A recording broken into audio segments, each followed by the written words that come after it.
오늘 저희들에게 허락해 주신 하나님의 말씀은 신약성서 요한복음 21장 15절로 17절까지에 있는 말씀입니다.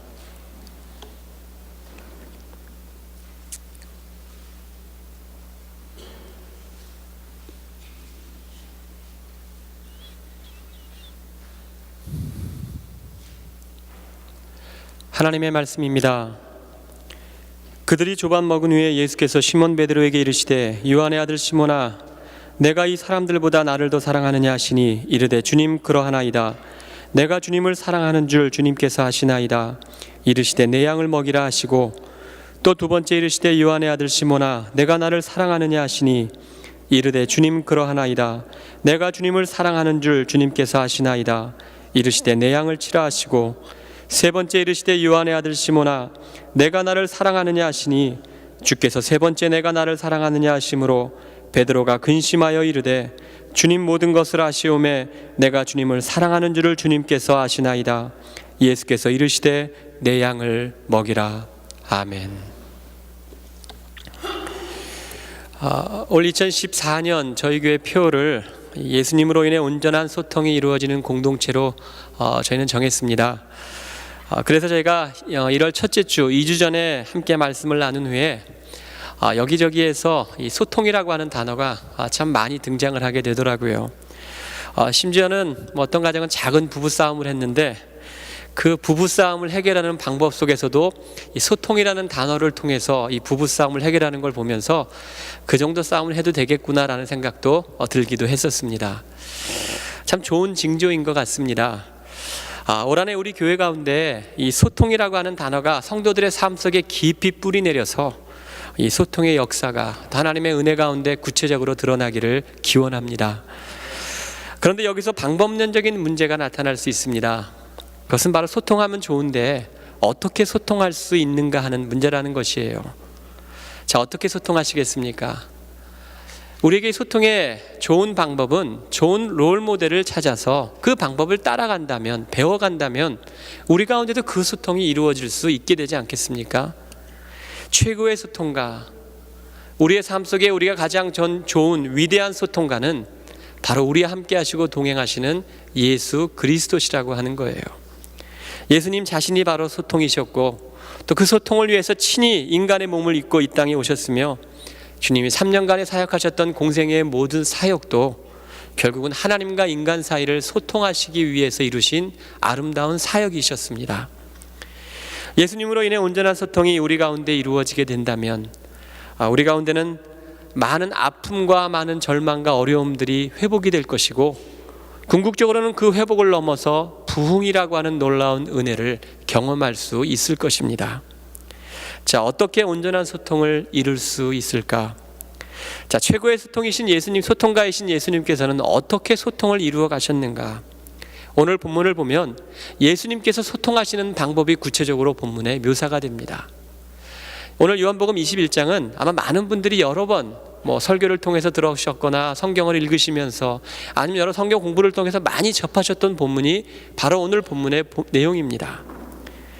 예수님을 3년간 따라다니면서 주님 저는 끝까지 제 목숨을 걸고 주님을 떠나지 않겠습니다. 호언장담했던 베드로. 하지만 예수님이 십자가에 못 박혀 돌아가시는 그때에 불빛 앞에서 조그마한 여자아이 앞에서 예수님을 3번이나 부인하며 예수님을 저버렸던 그 베드로. 결국은 그것이 그에게는 씻을 수 없는 상처가 되어서 오늘 본문에 보면 세상 사람들과 등을 지고 절망 속에 낙심 속에 예수님을 만나기 이전의 삶으로 돌아와 버렸던 이 베드로의 모습을 우리는 찾아볼 수 있습니다. 그런 베드로에게 예수님이 찾아가셔서 베드로의 불통을 소통으로 바꾸어 주셨던 것이에요. 자, 예수님은 어떻게 소통을 이루셨는가? 어떻게 베드로의 마음의 문을 여시고 그와 소통하셨는가? 우선 먼저는 예수님이 베드로에게 찾아가셨다라고 하는 것입니다. 하나님으로 인간 속으로 오신 예수님의 성육신은 거룩한 소통의 절정이라고 할 수 있어요. 예수님은 찾아가시는 분이시죠. 아픔이 있는 곳에, 절망이 있는 곳에, 상처가 있는 곳에, 낙심이 있는 곳에 주님은 그것으로 구체적으로 찾아가셔서 치유하시고 회복시키시는 분이 바로 우리 예수님이십니다. 그 일을 위해서 친히 인간의 몸을 입고 이 땅에 오셨던 것이에요. 오늘 본문에서도 그 누구도 열을 수 없을 것 같았던 베드로의 닫혀진 마음의 문, 예수님이 찾아가셔서 그 마음의 문을 열어주셨습니다. 그리고 그렇게 찾아가심으로 불통해 있던 베드로를 소통의 길로 바꾸어 놓으셨던 것이에요. 그 첫 번째 키가 바로 주님이 먼저 그에게 찾아가신 사건이었습니다. 사실 우리는 소통이 이루어지지 않고 있다면, 우리의 삶 속에 왜 내 삶에 이렇게 문제가 있고 막힘이 있고 어려움이 있다라면 결국 그 가장 먼저 해결점은 우리는 찾아가야 한다라고 하는 겁니다. 찾아간다는 말이 무엇입니까? 나에게 문제가 있고 갈등이 있고 어려움이 있을 때 그 사람에게 찾아가고 먼 길을 여행해서 그 사람에게 다가가는 것, 그것도 말이 될 수 있지만 찾아간다는 말의 영적인 의미는 마음을 오픈한다라고 하는 의미입니다. 어떤 사람과 이야기를 하다 보면 전혀 모르는 사람임에도 불구하고 시간 가는 줄 모르고 재미있게 이야기를 하는 사람이 있는가 하면, 어떤 사람은 너무나 오랫동안 사귀었음에도 불구하고 1분이 1시간처럼 지루하고 힘들게 여겨지는 사람들이 있습니다. 그 이유가 무엇인지 아십니까? 취향이 다르고 배경이 다르고 나이가 달라서가 아닙니다. 그것은 바로 서로에게 마음이 열려있지 않아서이기 때문이라는 거예요. 서로가 닫혀진 마음이기 때문에 대화가 오고 가지 않는 거죠. 나의 마음의 문을 열고 있지 않으니까 상대방이 말이 아무리 많은 말을 한다 할지라도 내 안에 들어올 수 있는 틈이 없다라고 하는 것이에요. 서로 벽에 대다고 이야기한다는 얘기 알고 계시지 않습니까?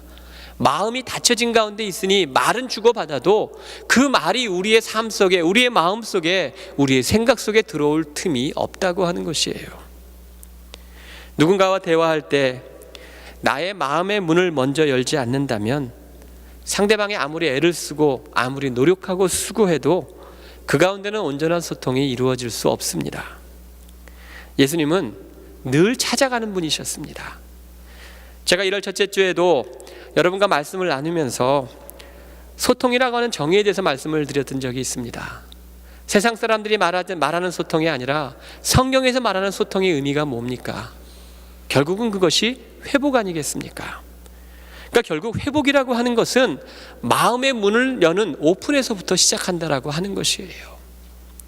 예수님은 상처와 아픔이 있는 자들, 소외된 자들, 외로움에 있는 자들에게 찾아가셔서 그들과 소통하셨습니다.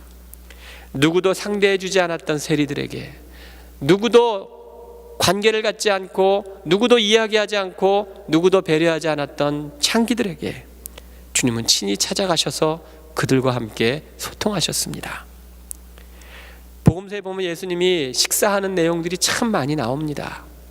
음식의 내용이 나와 있지 않을 뿐이지 참 많은 식사의 내용들이 있던 그 이유는 밥 먹는 것이 중요해서가 아니라 그 당시에 식사를 하는 전통은 꼭 식사와 같이 할 수 있는 레벨의 사람들이 있었기 때문에 나와 식사를 한다는 것은 나와 식사하는 사람의 부류가 어떠한 부류인가, 어떠한 상태인가를 보여주는 상징적인 의미가 있기 때문에 예수님이 어떠한 삶을 모습을 보여주셨는가라고 하는 단적인 증거가 될 수 있는 것이에요. 세리들과 창기들과 함께 식사를 하는 예수님, 그 누구도 찾아가지 않고 누구에도 마음을 열지 않았던 그들에게 찾아가셔서 마음을 열고 함께 식사를 하셨다고 하는 것은 예수님이 어떠한 사역을 가지고 이 땅에 오셨는가를 구체적으로 보여주고 있습니다. 여러분, 편견과 선입견으로 닫혀진 마음의 문을 열지 않는다면 우리는 아무리 소통하고 싶어도 소통할 수 없습니다. 우리의 삶을 한번 보십시오. 여러분들의 삶 속에, 우리들의 삶 속에 얼마나 많은 편견과 선입견이 있는지를 한번 점검해 보십시오. 아주 오래전에 초창기인 것 같아요. 저희 교회에 좀 큰 집회를 한번 했던 적이 있습니다. 꽤 많이 알려지신 목사님이셨어요. 말씀에도 권위가 있으셨고 영향력도 있으셨던 목사님이셨는데, 그 목사님이 한 며칠 동안 집회를 하시는 가운데 그런 이야기를 하셨습니다. 우리 교회 앞에 보면 이 성찬대가 있지 않습니까? 성찬하는 트레일이 있는데 이걸 보시면서 그분이 하시는 이야기가 이것이 문제라시는 것이에요. 문제라고 하는 것이었어요. 교회가 너무 권위주의적이라, 교회 리더십이 너무 권위주의적이라 성도들과 강대를 이렇게 분리시키는 이런 단이 있는 것이 요즘 현대교회의 문제라고 하는 것이었어요. 제가 속으로 생각하면서 그건 아닌데 이런 생각이 들더라고요. 그분의 생각 속에는 권위라고 하는 편견과 선입견이 너무 많이 자리 잡고 있었던 거예요. 영향력을 끼치고 또 많은 영향력 있는 말씀을 선포함에도 불구하고 그분 나름대로의 선입견이 있으셨던 거죠. 앞에 있는 거는 여러분과 저를 나눌 수 있는, 목회자와 성도들을 나눌 수 있는 그런 경계가 아니라 성찬을 하기 위해 만들어 놓은 것인데 그렇게 판단하고 말았던 것이에요. 그것이 바로 편견과 선입견이 가지고 있는 약점의 문제점이라고 하는 것입니다. 온전한 소통을 위해서 날마다 주님의 열린 마음을 갖는다는 것, 그것은 바로 올 한 해 주님으로 인해서, 예수님으로 인해서 온전한 소통이 이루어지는 공동체의 가장 구체적이고 가장 기본적인 출발점이 될 수 있습니다. 늘 날마다 열린 마음을 가지고 소통에 힘쓸 수 있는 여러분들이 되시기를 바랍니다. 두 번째로, 예수님은 소통하시기 위해서 이 상대방의 마음을 헤아려서 긍휼히 여기셨다고 하는 거예요. 즉 다시 말하면 상대방의 처지를 이해하시고 배려하셨던 거죠. 지금 본문에 나오는 베드로의 심정, 베드로의 입장이 어땠을까요? 한마디로 말해서 사는 게 사는 것 같지 않았을 겁니다. 불과 얼마 전에 그렇게 자신의 생명과도 같다고 여겨지는 예수님을 십자가에 못 박히게 만들었던 장본인이 자기라고 생각했기 때문이에요. 그러면서 그는 속으로 나는 배신자다, 나는 비겁한 자다, 나는 예수님의 결코 제자가 될 수 없다라고 생각하면서 깊은 상처를 안고 예수님 만나기 이전의 생업에 이 업으로 돌아가 디베랴 바다, 즉 갈릴리 바다로 돌아가서 예전의 모습으로 돌아가고 말았던 거예요. 그러면서 죄책감과 패배감과 수치심과 시리에 차서 헛된 그물질만 계속 하고 있었던 것이었습니다. 상처가 너무나 커버렸던 거죠. 하지만 주님께서는 역시 위대한 소통가이셨습니다. 그런 베드로에게 주님이 찾아가셨어요. 그리고 찾아가셔서 베드로야, 너 왜 나를 모른 척 했느냐? 베드로야, 너 나에게 함께 하겠다고 하고 나를 왜 저버렸느냐? 꾸짖거나 나무라지 않으셨습니다. 오히려 베드로에게 다가가셔서 절망과 슬픔 속에 있는 베드로에게 내가 나를 사랑하느냐라고 말씀하시며 베드로에게 사랑으로 다가가셨어요. 그때 베드로는 예수님에게 이렇게 대답을 했죠. 주님, 제가 주님을 사랑하시는 줄 주님은 아십니다. 그리고는 스스로 자신이 주님을 버린 것이 주님을 사랑하지 않아서 배신한 것이 아님을 스스로 고백하게 만드셨던 거예요. 마음속에 응어리졌던 아픔과 쓴뿌리를 주님은 베드로를 배려하며 긍휼히 여기시는 가운데 스스로 베드로로 하여금 토해낼 수 있도록 주님은 이끌어 주셨던 거예요. 지금 예수님과 베드로의 이 만남은요, 그냥 소통의 문제로 제한되지 않습니다.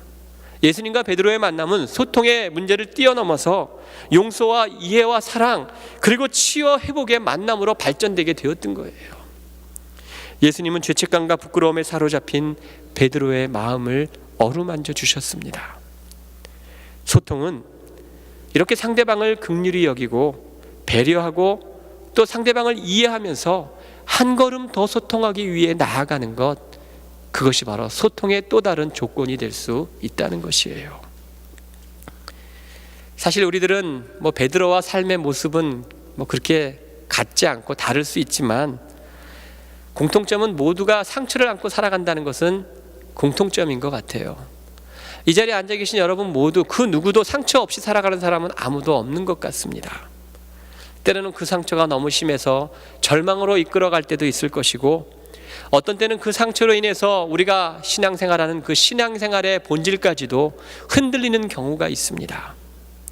바로 그때가 주님의 만지심이 필요한 때라고 하는 것이에요. 그리고 그런 주님의 만지심을 경험한 사람이 또 다른 상처 속에 있는 사람들에게 찾아가서 그 상처를 어루만져주고 주님의 마음으로 긍휼히 여기고 이해하고 배려해 줄 때 주님의 아름다운 사랑의 소통은 계속해서 이어져 갈 수 있게 되는 것입니다. 베드로는 예수님이 그에게 찾아가셔서 그의 마음을 어루만져 주셨을 때에야 비로소 그는 굳게 닫혀졌던 마음의 문이 열리기 시작했습니다. 여러분은 누군가와 소통하기 위해서 얼마나 많이 이해하려고 노력하고 수고하고 애쓰셨습니까? 혹시 소통을 해야 한다라고 말하면서도, 소통이 문제야라고 말하면서도 그 소통을 위해서 혹시 여러분은 조금 더 이해하려거나 배려하거나 상대방의 입장에 하려고 하지 않았던 모습은 없지 않았는가를 되돌아보기를 원합니다. 믿음으로 살아가기를 원하면서도 그런 삶을 원하시는 하나님의 마음을 얼마나 헤아려 보았는가를 다시 한번 점검해 보기를 원합니다. 내가 하는 행동, 내가 하는 언어, 내가 하는 봉사들을 바라보며 주님이 과연 어떻게 생각하실까라고 하는 그 주님의 마음을 여러분 얼마나 많이 헤아려 보셨습니까? 우리는 너무나 자기중심적으로 살아갑니다. 너무나 이기적입니다. 모든 것이 내 편한 대로 생각합니다. 제가 언젠가 말씀을 드렸죠. 저희 집의 딸아이는 뭐든지 G자가 시작하면 자기 이름 이니셜이라는 거예요. 넥타이에도 G가 시작하면 자기 게브리엘의 그 G에 아빠가 그거를 위해서 하고 다닌다. 자동차의 플레이트도 넘버도 G가 시작하면 자기 이름을 위해서 이렇게 만들었다. 모든 게 다 자기 중심적이에요. 아이니까 그럴 수 있죠. 지금은 아니지만 어렸을 때 그랬다는 이야기예요. 근데 따지고 보면 어른들도 마찬가지예요. 다 자기 중심적으로 생각해요. 내가 하는 건 괜찮지만 남이 하는 건 용납이 안 된다는 거예요. 다른 사람의 잘못은 현미경처럼 바라보지만 자기 자신은 전혀 못 보는 것이 우리들의 연약함입니다. 하지만 사랑이라는 것이 무엇입니까? 사랑은요, 허물을 덮어주는 겁니다. 이해하는 겁니다. 배려하는 겁니다. 그 사랑이 오고 갈 때 결국은 막혔던 것이 뚫리게 되고 그 가운데 아름다운 소통이 이루어질 수 있다고 하는 것이에요. 한국에서 방학을 마치고 새 학기를 시작하는 어느 학교에서 있었던 일이랍니다. 5교시와 6교시는 미술 시간이었는데요. 선생님이 얼마 전에 되신 이 젊은 초짜 선생님께서 점심을 먹고 칠판에 큼직하게 이렇게 글씨를 써놓으셨대요. 미술 시간에 풀이 필요함, 수단과 방법을 가리지 말고 구해올 것, 이렇게 칠판에 쓰셨답니다. 그리고는 점심을 먹으러 가는데 다들 아이들이 이 점심을 먹고는 우르르 어딘가 나가는 것을 보았답니다. 그래서 선생님 생각에는 혹시 옆반에 풀을 빌리러 가는가 보다 선생님이 생각을 하고 있었는데, 갑자기 한 학생이 선생님에게 이렇게 묻더래요. 선생님, 저 칠판에 써있는 저 풀이 딱 풀 맞죠? 이렇게 묻더랍니다. 그러니까 그 선생님이 당연하지, 미술 시간에 쓸 건데. 그러자 그 학생이 선생님에게 근데요 선생님, 지금 애들이 바깥 화단에서 다 풀을 뽑고 있는데요, 이렇게 이야기를 하더래요. 선생님이 깜짝 놀라서 아이들이 방학 동안 바보가 되었나라는 생각을 가지고 창가로 가서 그 밑을 내려다 보았더니 아이들이 옹기종기 모여서 열심히 풀을 뜯고 있었답니다. 자, 여러분, 이 선생님이 아이들에게 화를 냈겠습니까? 안 냈겠습니까? 제 생각에는 안 냈을 것 같습니다. 아이들이 번지수를 잘못 짚었지만 선생님은 그 풀을 뜯으러 열심히 그 풀을 뜯고 있는 아이들의 마음을 보셨을 것 같아요. 결과는 다른 것이지만 그 마음의 동기를 봤을 거라는 거죠.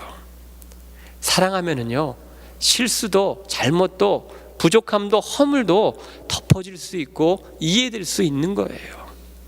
그렇게 될 때 우리 안에는 굳게 닫혀진 높은 벽들은 무너질 수 있는 것이고요, 그것을 통해 온전한 소통이 이루어질 수 있을 것입니다. 절대로 다른 사람들을 함부로 판단하는 그런 어리석음을 범하지 말아야 합니다.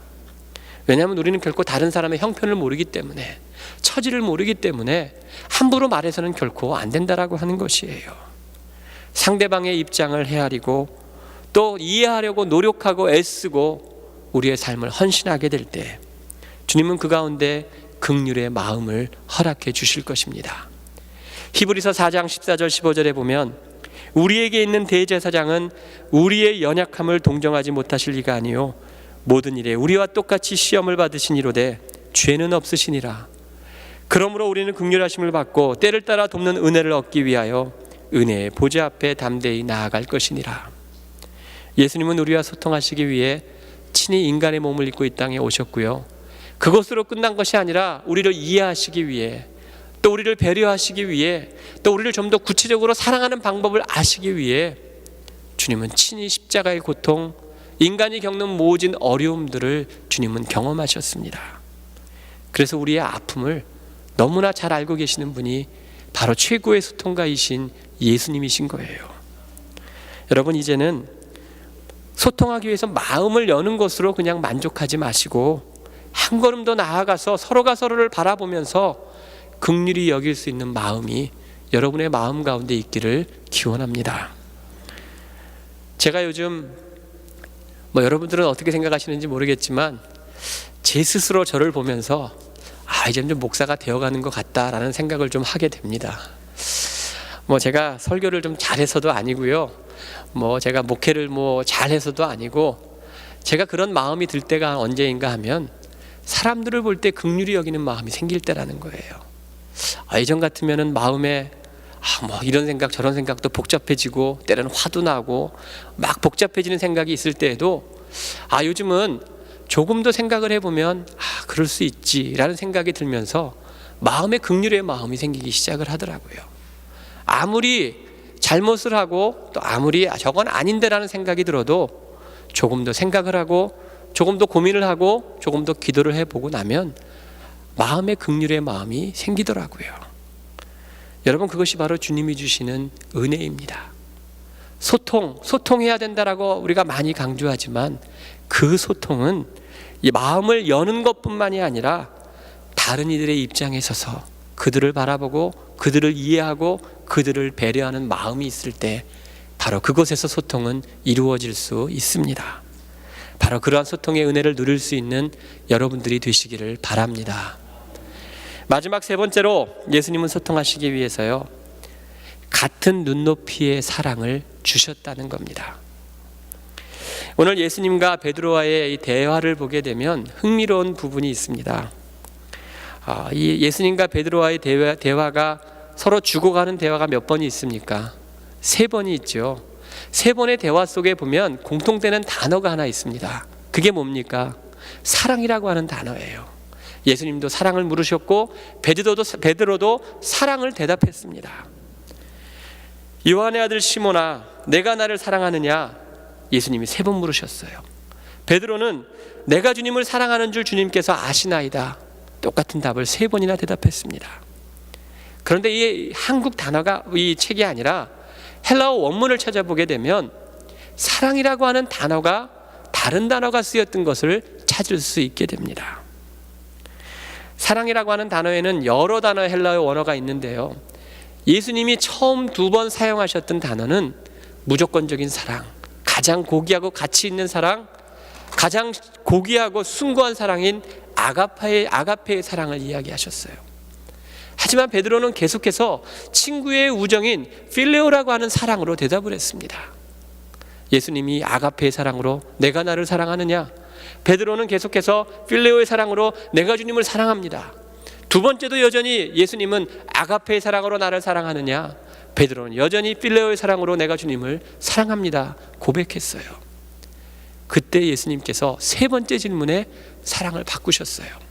아가페에서 예수님은 필레오의 사랑으로 물으셨던 거예요. 베드로야, 내가 나를 사랑하느냐? 그때 베드로는 여전히 내가 주님을 사랑합니다. 필레오의 사랑으로 대답하였다라는 겁니다. 여러분, 어떻게 생각하십니까? 왜 예수님이 이렇게 물으셨을까? 많은 신학자들 다르게 여러 가지 다른 표현으로 해석할 수 있지만 제 생각 속에는 아마도 베드로는요, 아가페의 사랑으로 예수님을 사랑할 수 있을 것이라고 확신했던 사람이 베드로였었을 겁니다. 하지만 그는 실패했습니다. 끝까지 주님을 위해서 자신의 모든 것을 위해 사랑해야 되겠다라고 생각했던 베드로, 아가페의 사랑이 나에게 있다라고 생각했던 베드로였지만 그는 자신의 한계와 연약함을 알고 있었고요, 도저히 아가페의 사랑으로 주님을 사랑한다라고 고백할 수 없는 현실에 있었던 거예요. 그때 예수님은 사랑의 눈높이를 낮춰주셨습니다. 베드로야, 내가 필레오의 사랑으로 너를 사랑한다. 그때 베드로는 예수님의 사랑을 알았습니다. 예수님이 나를 이해하시는구나. 예수님이 나를 배려하시는구나. 예수님이 나를 이만큼 사랑하시는구나. 예수님이 아가페가 아니라 필레오로 사랑하셨다는 그 고백은 사랑의 질을 낮춘 것이 아니라 베드로로 하여금 소통하시기 위해서 베드로와 같은 사랑을 말씀하셨던 거예요. 결국 이 가운데 속에서 놀라운 사랑의 기적이 나타나게 되었습니다. 베드로는 변할 수 있게 되었어요. 필레오의 사랑을 고백했던 베드로 훗날 어떻게 됩니까? 이 요한복음 21장 이후의 내용이 어떤 내용입니까? 사도행전이잖아요. 사도행전의 전반부는 베드로가 하나님의 사람으로 예수님에 의해서 하나님의 나라를 위해서 구체적으로 사역했던 놀라운 일들이 벌어지잖아요. 한 번 설교할 때마다 3,000명이 주님 앞에 나아가는 놀라운 기적들이 일어나잖아요. 바로 예수님의 눈높이의 사랑으로 인해서 베드로는 변화될 수 있었던 것이고, 불통이 소통으로 바뀌었고 소통이 회복이 되어서 그 회복이 부흥으로 이끌어졌던 놀라운 축복을 경험할 수 있었던 겁니다. 저는 우리 가운데도 바로 이러한 아름다운 소통의 모습이 있어야 된다라고 저는 믿습니다. 예수님은 이 소통의 최고가이십니다. 특별히 예수님은 소통하기 위해서 예수님의 눈높이는 고무줄보다도 더 플렉서블한 사랑을 갖고 계신 분이 바로 우리 예수님이라고 저는 믿습니다. 어린이에게는 어린이에게 맞는, 청소년에게는 청소년에게 맞는, 노인에게는 노인에게 맞는, 젊은 사람들에게는 젊은 사람들에 맞는 눈높이의 사랑으로 다가가셔서 그들에게 사랑을 고백하시고 그 사랑을 통해 치유하시고 또 그 사랑을 통해 만져주셔서 회복시키시는 예수님의 아름다운 소통의 능력이 오늘 우리에게 있어야 하지 않겠습니까? 여러분에게 소통이 필요하다면 사랑의 눈높이를 재조정해 한번 보십시오. 소통하기를 원한다면 소통하기를 원하는 그 사람의 눈높이에 맞춰서 여러분의 진심으로 그 사랑을 한번 고백해 보십시오. 그때 바로 온전한 소통의 능력이 여러분의 삶 속에 임하게 될 것입니다.